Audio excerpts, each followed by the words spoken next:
தென்காசி அருகே அரசு பேருந்து நடத்துனரின் காதை கத்திரிக்கோலால் குத்தி கிழித்த போதை சிறுவனால் பெரும் பரபரப்பு ஏற்பட்டது. போதையில் ஆள் மாறிப்போச்சு சார் என சிறுவன் அளித்த அதிர்ச்சி வாக்குமூலத்தின் பின்னணி என்ன?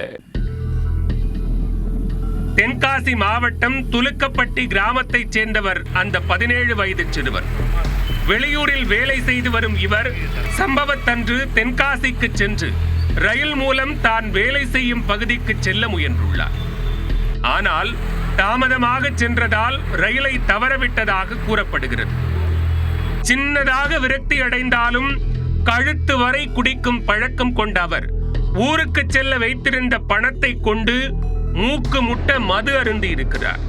பின்னர் தள்ளாடியபடி சென்ற அவர் தென்காசியில் இருந்து பாவூர் சத்திரம் ஆலங்குளம் வழியாக நெல்லை நோக்கி செல்லும் அரசு பேருந்தில் ஏறி உட்கார்ந்திருக்கிறார். அதுவரை அமைதியாக உட்கார்ந்திருந்தவர் பேருந்து புறப்பட்டதும் தனது சேட்டையை ஆரம்பித்திருக்கிறார். பாட்டு பாடிக்கொண்டே பேருந்து படிக்கட்டில் தொங்கியவாறு ஆபத்தான முறையில் பயணம் செய்திருக்கிறார். போதை சிறுவன் தனது வேலைக்கு உலை வைத்து விடுவான் என நினைத்த நடத்துனர் அவரிடம் உள்ளே வருமாறு கூற பதிலுக்கு தகாத வார்த்தைகளால் திட்டியபடி படிக்கட்டில் தொங்கியபடியே பந்தாவாக பயணம் செய்திருக்கிறார் அந்த சிறுவன். இதனால் இருவருக்கும் இடையே வாக்குவாதம் முற்ற கண்டக்டர் மதுபோதையில் இருந்த அந்த சிறுவனை பாவூர் சத்திரம் அருகே வலுக்கட்டாயமாக இறக்கிவிட்டு சென்றுள்ளார்.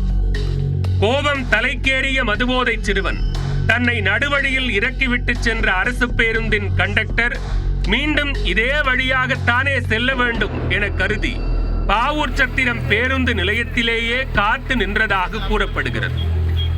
அப்பொழுது பாபநாசத்திலிருந்து சங்கரன் கோவிலுக்கு இயக்கப்பட்டு வந்த தடம் எண் 194 எனும் அரசு பேருந்து பாவூர் சத்திரம் பேருந்து நிலையம் வந்துள்ளது. தன்னை நடுவழியில் இறக்கிவிட்ட அதே பேருந்துதான் என கருதி போதை சிறுவன் அந்த பேருந்தின் கண்டக்டர் மாடசாமி என்பவரை தான் மறைத்து வைத்திருந்த கத்திரிக்கோளால் கழுத்தில் குத்த பாய்ந்துள்ளார். அதனை தடுக்க முயன்றபோது கண்டக்டர் மாடசாமியின் இடது காது பகுதியில் குத்து விழுந்ததால் காதில் தசை கிழிவு ஏற்பட்டு ரத்தம் கொட்டியது. இதனை கண்டு அதிர்ந்து போன மற்ற பயணிகள் சிறுவனை மடக்கி பிடித்து போலீசாரிடம் ஒப்படைத்தனர்.